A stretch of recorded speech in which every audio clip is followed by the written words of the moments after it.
We have this fine piece of Australian motoring history.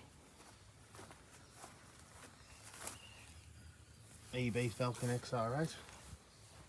So that means it's a V8, unfortunately. Unlike its smaller brother, the XR6, these things aren't known for their performance. But this would have made a good low strut stuff there. Oh yeah, look at that. We got the stuffed bonnet, saggy strut. Anyway, where was I? This would have made a good will it run video because honestly, it's needed a lot to make it run. Originally, we did a water pump, tried to fix up the front here, gave it a good clean, put a new ignition module in it, smart lock cheater, lots of things, fuel pump. So this thing been sitting for a while. Anyway, we've done all that stuff, still doesn't run. Worked out that it has an injector pulse, but nothing gets past the injector. So it's got fuel in the rail, got fuel pressure, everything works except no go past the injectors. But it does run on carby cleaner, so if you take the intake pipe off and spray it, it does run. So this could have been a really good will it run video.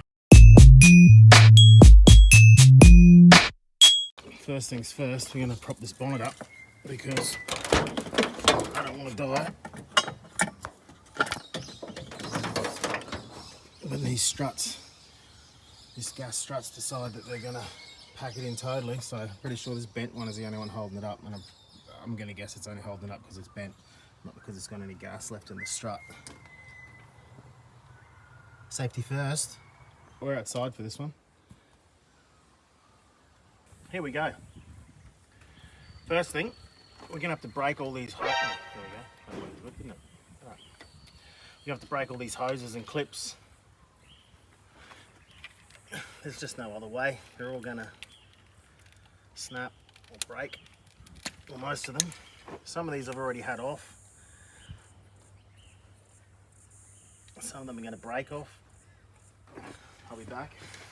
As I was saying, some of these I've already had off, and some of these are just going to break. Now, I'm going to do my best not to break them, obviously, but that's just the nature of the game. I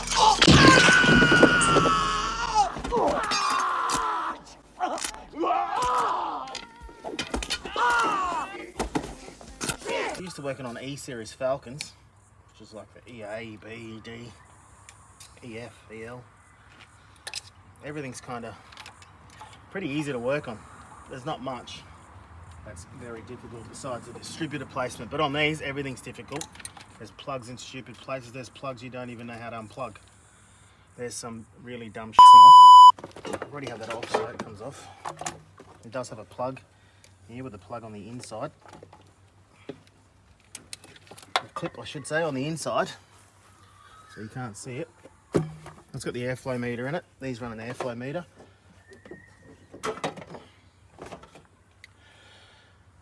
So,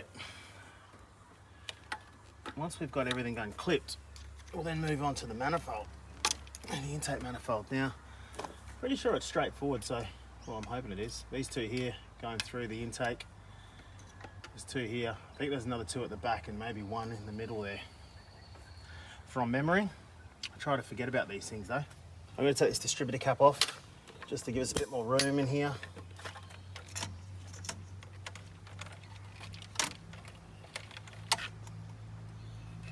I need to put some new joins on this. They're not real good. Might cause a bit of a vacuum leak. Another hose here we can change. Well, we got the intake manifold off.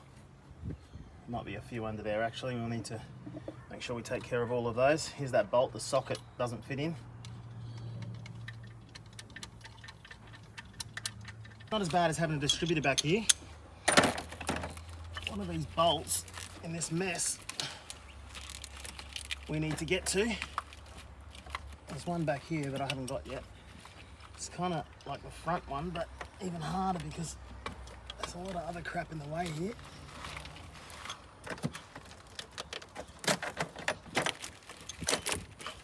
Everything in the engine bay here is really not easy. With the inline 6-cylinder, everything's pretty much right there. Besides the hidden distributor on the 6-cylinder, which is under the intake manifold, which isn't that hard. I mean, I can do it in the dark with my eyes closed. But it isn't in the greatest position because it's under the intake manifold. But this here,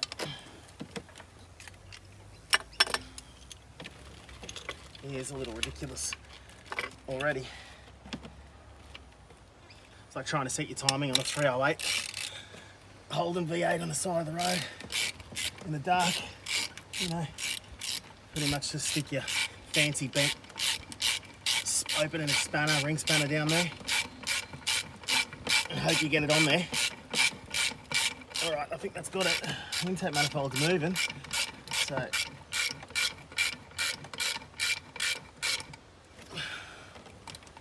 I'm probably going to drop this bolt, I reckon. This socket's stuck on there.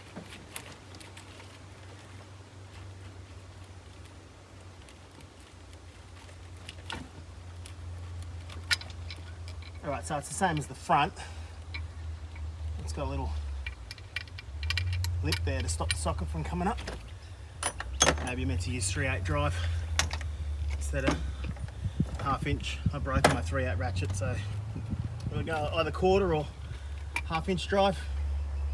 Now, there's a couple of hoses over here and throttle cable, and I think we're off.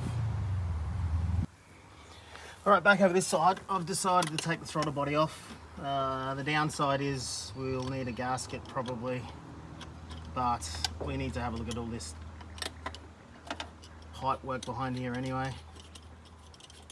Probably clean up the idle speed control valve. All those sorts of things, you know, give the throttle body a bit of a clean. Make sure it's not full of crap. What we'll do is get this off, and we'll spray a bit of, we'll get this nut off and then we'll spray a bit of lubricant on here as we take it off, and hopefully it'll be enough to not ruin the gasket. Well, it was probably good we took that off because there's obviously been water going in the throttle body. What a dumb idea. What a stupid idea. But anyway, there's been water going into the intake. So, yeah. Right, with the throttle body out of the way, you better look at what's going on down here. Looks like there's a couple of dead rats behind there, mice or something. But here's the throttle body setup. So I think we just need to get an 8mm on that, and we should be able to get that off. That one there. A little 1/4 inch drive ratchet. Speaking of ratchet, there is a fair bit down there. We'll just cut these hoses off because they're ready to fall apart anyway. This one here is just hard. It started to split. And this one here isn't much better. So we'll just cut through those because we're going to have to either slide that back on for now or replace that altogether. I'm going to end up rebuilding this whole car. It's not even worth it. So that's off. And this literally just broke from me touching it. Kind of lifted it up, my hand was near it and it just broke. That's the crankcase ventilation. So we'll have to fix that. That there is a leak, obviously. See the wasps decided he was going to make a home there, but or she, whatever the wasp sexuality is. That's a vacuum leak, obviously. It looks like it's had it for a while. Pipe's actually filled up with, you know, rust and stuff like that, which it shouldn't have because it doesn't have water going to it. So I'm guessing the water that was going in the manifold was maybe coming out there. Right. But you can see the rest of that pipe there. It's been broken for a while, so it would have been leaking through this. All the crankcase ventilation system would have been leaking. Plus we had that water leaking into the throttle body, which probably wasn't so bad. It was leaking behind the throttle body into the intake manifold. It probably was just helping a bit of water to help clean up these cylinders. You can see there's a few clean spots on there, so maybe that's the water going through. Or maybe it was just overfueling at some stage. But we do have an intake manifold leak as well. You can see that one's been leaking through there. This one here probably as well. This one on the manifolds, you can see that a bit as well. So it's been leaking in the runners, leaking water into the runners. Definitely a massive vacuum leak from most of the crankcase ventilation. The only thing that was probably sealed on this manifold was the brake booster and the fuel pressure reg. The rest of it was just one big vacuum leak. So it wouldn't have been running real good when it was running. Have to get the injectors out. So we'll have to use the 8mm again, 8mm. Thinking they're 8mm. They're 8mm on the throttle body. They definitely weren't Imperials. So we'll stick with 8mm. We'll go and get rid of these bolts here that are going into the intake manifold. They're going through the rail, the bracket there, into the intake manifold. That way we can lift this fuel rail off and get these injectors out. Then we can send them away to get cleaned or try and find some new ones, whichever way that's going to go, I don't know yet. So let's get to that. Now I really want to see how bad these injectors are, so I'm kind of hanging out to get this off.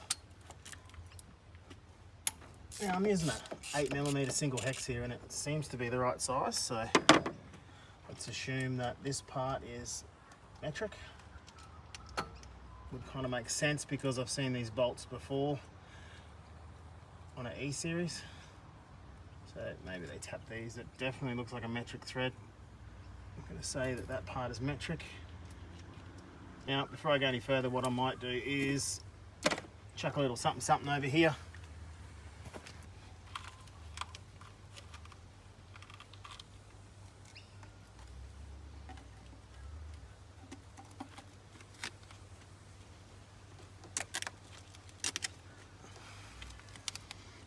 Look, I'm not that interested in making that look pretty. I know sometimes, you know, you see those really nice masking jobs and stuff, but this stuff's real sticky and it'll stick to anything dirty. There we go. See that? Spot on. Anyway, here's that old Felpro gasket. Hoping, like I said, I'm hoping they do a metal gasket for the later model ones, if we can get one of those. So those metal gaskets are way better. So I guess our options with these injectors is first, get a part number off them. They'll be genuine Bosch. Get the part number. If we can't find something suitable, new, within the budget, or even available, the other option will be to send them off to get them cleaned. So they'll clean them up and then they'll flow test them, make sure they all work good, and then they'll send them back. Now on top of the injector there's a little filter, a basket it's called sometimes, and that basket can get filled pretty easy with the crap out of the fuel line. So this thing did sit for a while, and before that it already had some fuel tank issues, I'm guessing, when it was driving around, because the whole fuel system was just coated in crap. Fairly common for those fuel tanks to be full of gunk. Alright, so now we got to break some injector clips. This one here broke, so I'm going to spray some lubricant on these and then hope that they don't break either. This one actually broke once I got it off. I grabbed it and it just broke.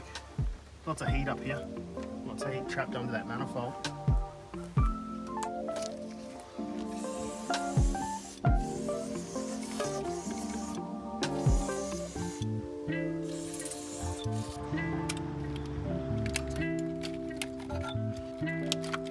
Alright, no more casualties yet.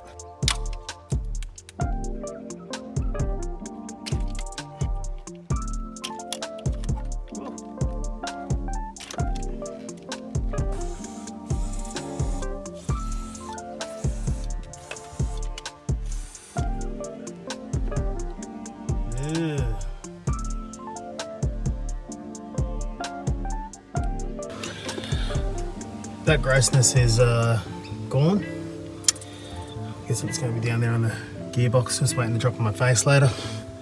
But anyway, I've put some tissues in there, some paper towel, something absorbent in there to absorb up all that grossness that's left and make sure no moisture goes down in when we get these injectors out, which we're about to do. I guess we're gonna need a pry bar and just gently lever that up. Now, I don't want to go too gung-ho on this because you don't want to bend this fuel rail, but if you go into where it's got these little brackets here, it's a bit stronger. And all we're trying to do is break the seal of the injector where it goes into the manifold. Just like that. And they're coming out of the rail, so it doesn't really matter. Oh yeah, that's real bad. That just looks like corrosion and rust. Like you should be able to see the stainless little basket in there most of the time. You can see the metal in there, but there's nothing in there at all. It's just clogged. These are meant to have another O-ring just here. An O-ring just like this one. There's meant to be another one up here in the rail. What's happened is they're going to be stuck up in here. There you go.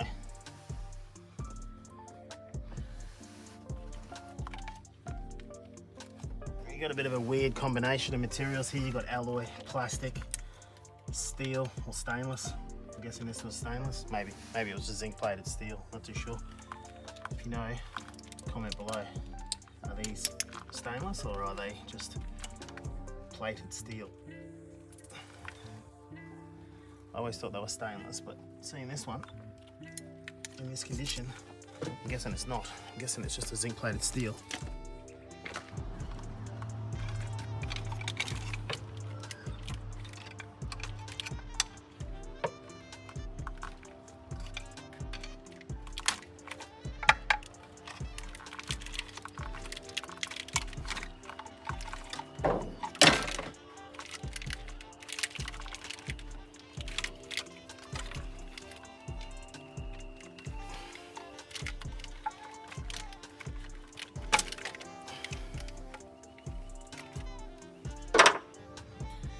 All done.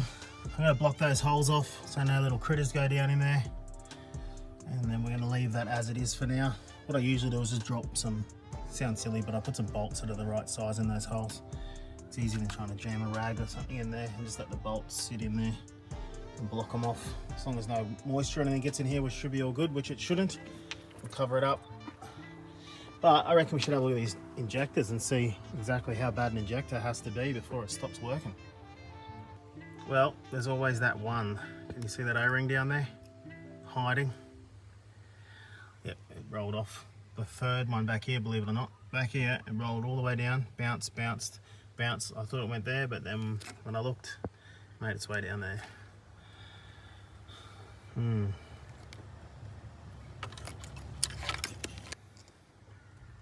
Success. Let's just see if anything comes. Oh, you can see some crap's already.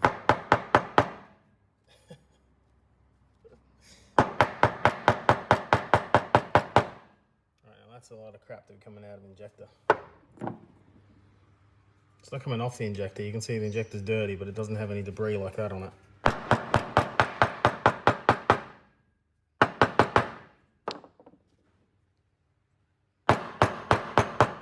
It's a decent chunk. So, oh wow. You can see that's the kind of stuff that's going to stop these injectors from flowing enough fuel for them to open and close and work. What we're going to do is send those off, probably, like I said, see if there's anything available. Otherwise send those off to be cleaned and hopefully they're salvageable, or find something that can replace them. This is a fairly common injector, so you just need to find something that's got the same flow rate and the same size, same pressure, all that sort of similar specs. Done that in the past. But yeah, all right. I think that's going to be it, right? Injectors out. Get that sorted out. Hopefully we'll have all of our 170 horsepower back. And it'll run. Thanks for watching. Join me on the next one. Hopefully we will have a running and driving XR8.